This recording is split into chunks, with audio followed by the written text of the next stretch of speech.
Dan Smith here. I directed this film back in, well, it feels like a century ago. Yeah. The studio asked me to provide a commentary track for the DVD release. And wham! Straight into the action. No fluff or anything. That's what we did back then. Crash-landed ship. Out pops our hero, the fearless Dick Starspeed.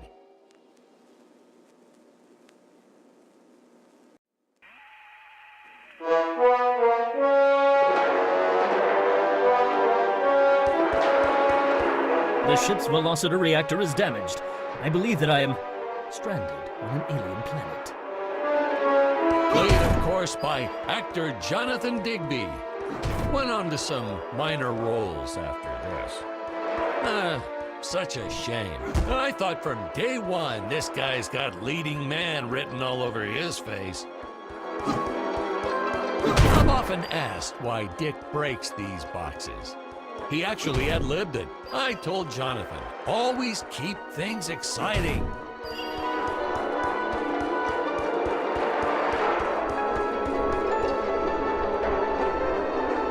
Greetings, citizens of Gravoria. I am Dick Starspeed, and I come in peace. Probably shouldn't have had Dick draw his weapon when he was talking about peas. Yeah, maybe one day we'll go back and CG it into a sandwich or something instead. Ha! Just kidding. This is what people pay to see. A no-name middle-aged B-list actor duking it out with stuntmen in costumes. Such stunning choreography. And the extras in those robot suits really knew how to take a punch. No, literally. I told Jonathan not to hold back. Give it all to him. Kick him in the nuts and bolts.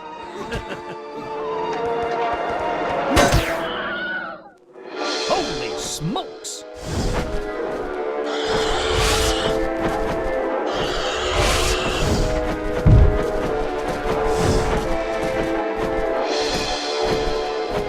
If I land squarely on that grain silo, I should survive this fall unscathed.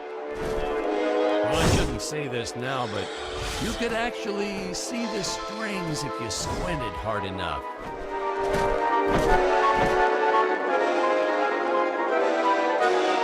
A screenwriting trick from back in the old days. You put a grain silo or some haystacks down and it solves all your gravity-related problems.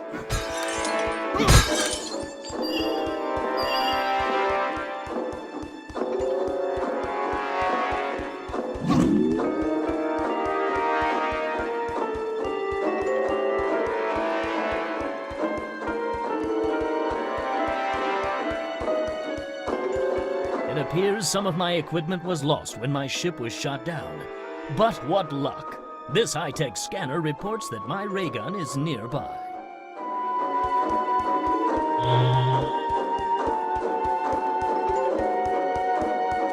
Oh, the dinosaurs! You just don't see quality stop motion like this anymore, do you? Someone actually sat there and moved them, frame by frame. Today, it'd be done with computers, but where's the artistry in that?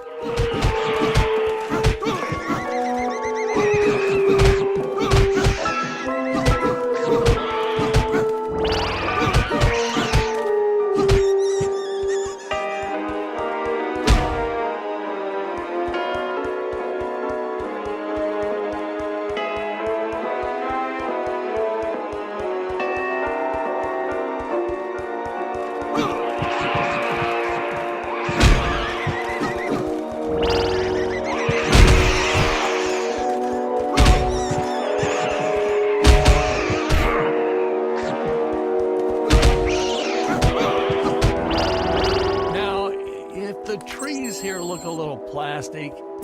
Well, it's because they are. I took them from the set of my last film, Vampire Island 2. We got our fair share of nasty letters from scientists complaining about our portrayal of the dinosaurs. Was news to me. Apparently these Stegosauruses weren't meat eaters. Must have preferred shellfish or something. Blah, how do they know? That's what I say.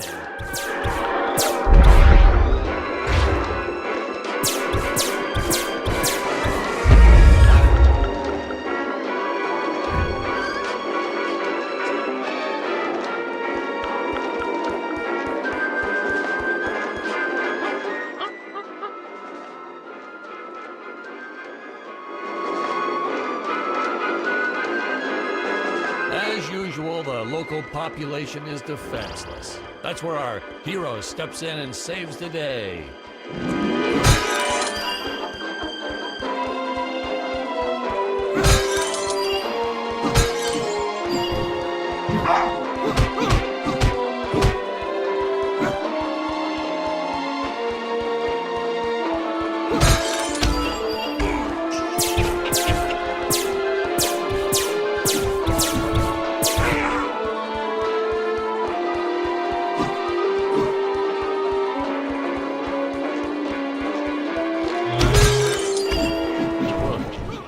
Jonathan threw a lot shooting this film. He wasn't the best actor, especially when reacting to getting hit. He's what you call a flincher. So I told the stuntman to really just go to town on him. It's the only way to get an honest performance sometimes. Our props master tried to make the weapons soft, but there's only so much you can do. Lucky for us, Dick's entire body was covered in that spacesuit. That thing was a lifesaver when it came to hiding bruises. How curious. They dissolved into what appears to be gold.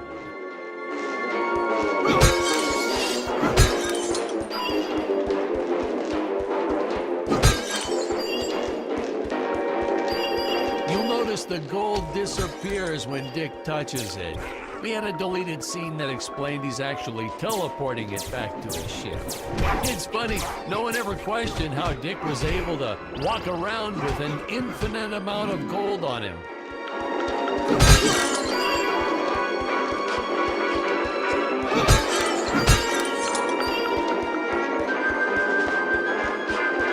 We had to redo these shots. Our first attempt was kind of a disaster. We tried using real apes, thought it'd cut down on the costume budget a bit. But have you ever tried working with apes? They are the worst actors ever. They don't sit still for a moment, and the second you take your eyes off of them, they're flinging their feces all over the place. Jonathan refused to work with them after he got, well, let's just say that he had to take more than a couple of showers one day. You know, you never forget the smell of monkey poo. We steam cleaned the studio top to bottom.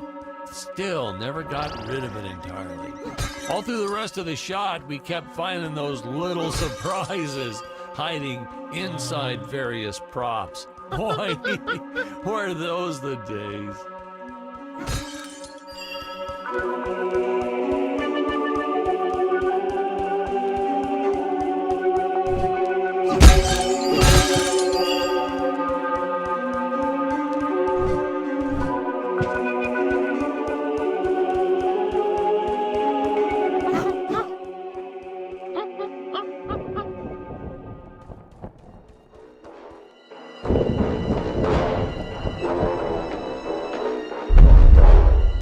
Top-notch stop-motion effects, huh? Unfortunately, we skimped on the Dick Starspeed puppet a little. The Earthman is not for you to eat, fiend! Well, this was groundbreaking. We had the woman rescuing the man for once. We were really ahead of our time with this scene, but well, then again, I've always been rather progressive. The studio exec didn't seem to get why it was such a big deal, though. Sorry, we don't see this as anything unusual. Ha! Of course! It's unusual! A woman would never save the man. It just doesn't happen. Not in the movies, not in real life. I don't know why we didn't get more recognition for this scene. I guess I was just a little too ahead of my time.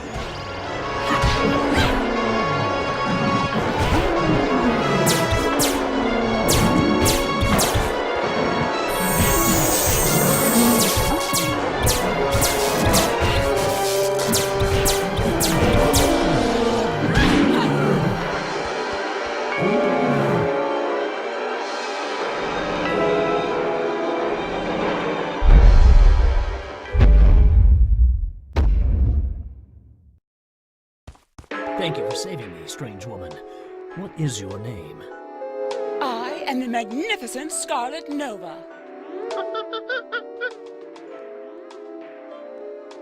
Do not question my motives. Just be happy that you are still alive. I must speak with my father at once. I shall teleport to his chambers.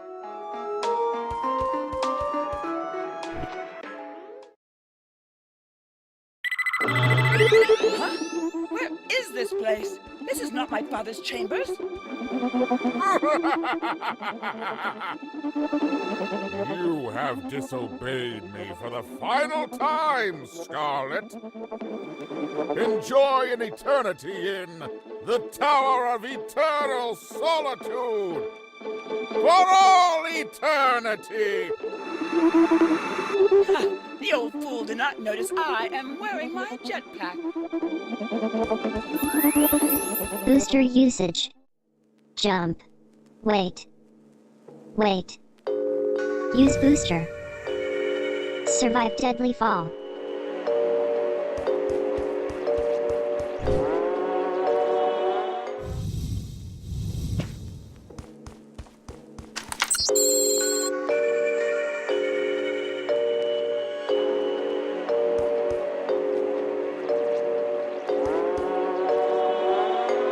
Scarlet didn't quite realize she needed to shoot those energy orbs down below.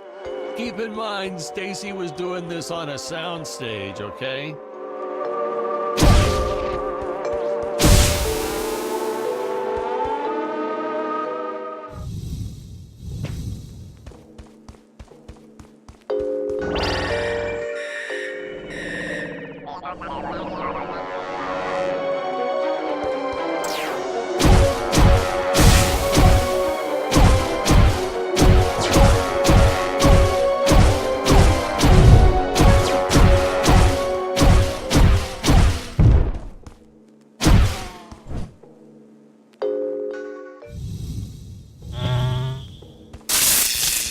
The energy imps. Such a neat effect. We had to paint each movement frame by frame and superimpose it into live footage. We were pulling all-nighters for weeks. Well, when I said we, I meant the artist. I'm pretty much useless if I don't get a solid 10 hours a night. But they were at it forever. They had to redo it all because I accidentally told them red instead of blue the first time. Artists. Curses! My father revoked my access to the teleport terminals. I shall only be able to utilize the ones I activate manually.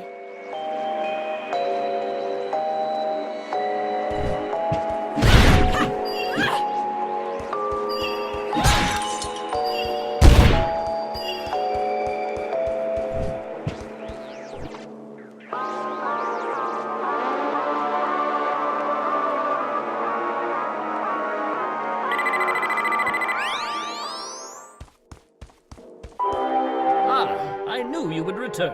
Puny Earthman, you shall help me overthrow the Emperor.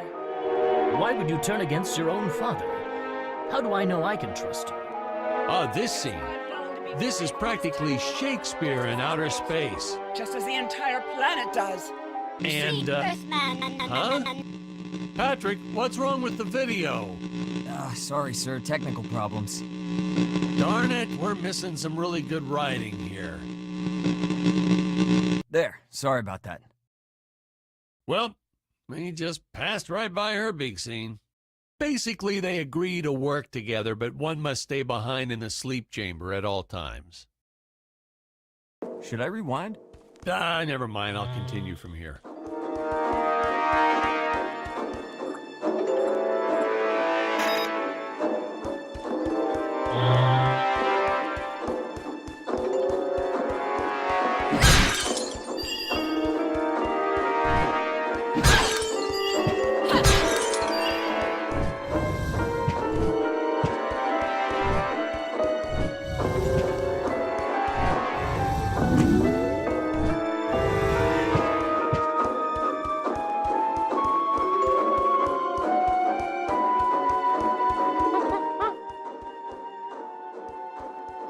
Right from the start, our budget was a little tight, even by standards back then.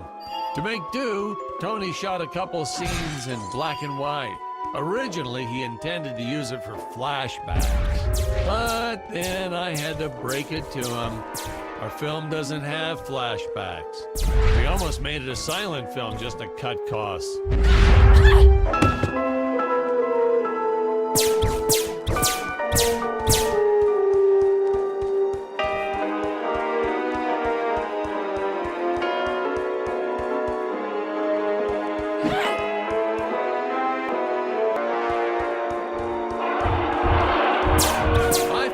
An absolute necessity we have a T-Rex in this film, but we got this Serato thing instead.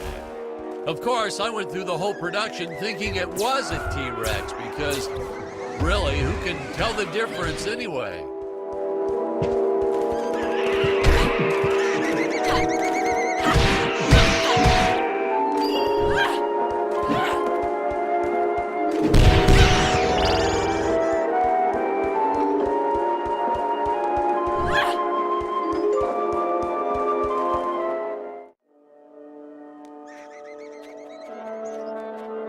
It would appear that now is the time for us to climb the Deadly Tower of Monsters.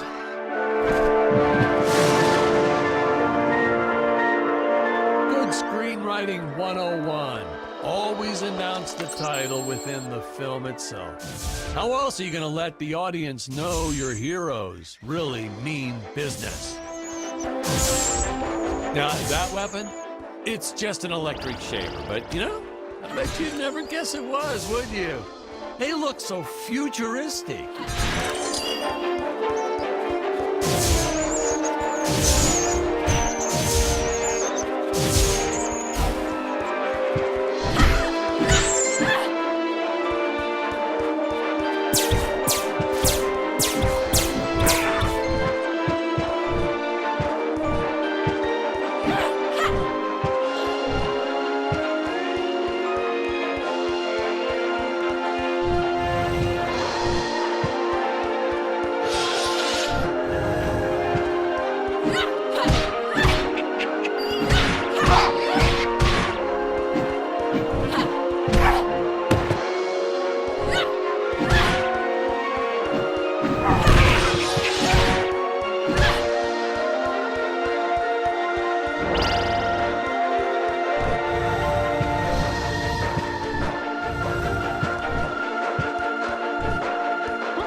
I could have made use of that one at some of our meetings with the studio. Oh, you'd like to see records of where our budget went to this month? Sure, let me get that for you right now. Foom, foom. Yeah.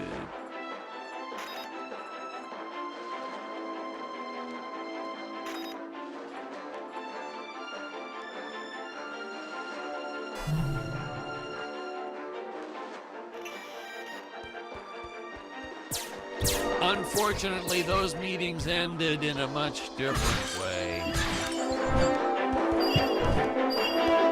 I know a taxidermist who helped us out with these bat creatures for real cheap. He's not good. He's kind of sloppy if you want to know the truth. But that's the best part. A sloppy bat looks scarier. Oh, but you gotta sew up that sphincter. Just trust me on that one.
the squids. Some board member had these nephews who really wanted to be in the films. They made me cast them as squids. Whatever happened to artistic integrity? If you're going to cast a role not on merit, at least let it be a hot female role.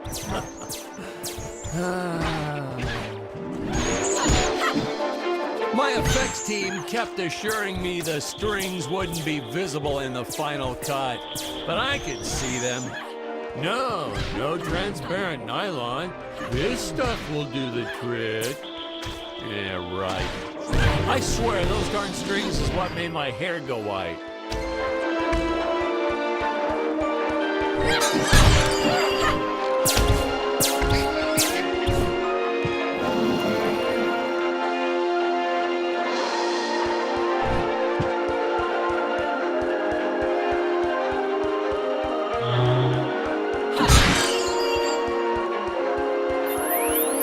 Air teleport usage. Jump. While in the air, use teleport. Quickly return to upper floor.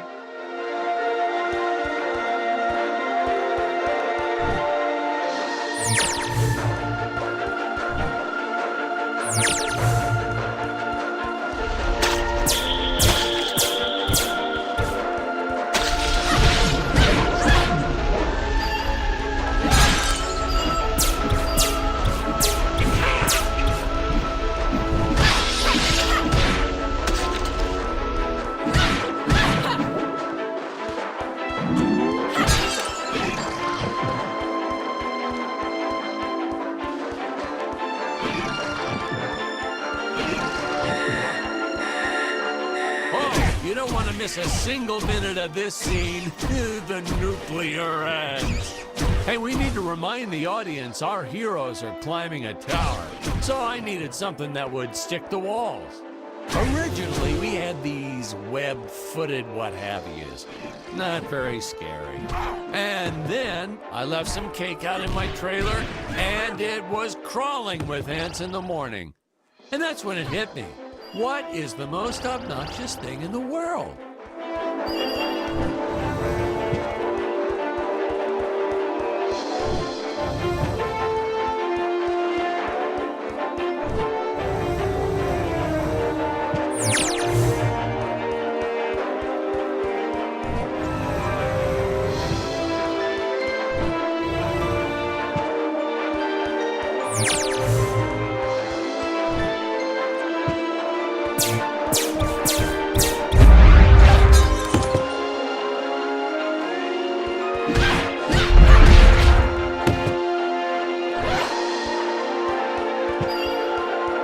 Some people thought it was odd that a simple wooden cage would have such an elaborate high-tech lock. But hey, if a Gravorian ever traveled to Earth, I'm sure they'd think a lot of our stuff is weird too.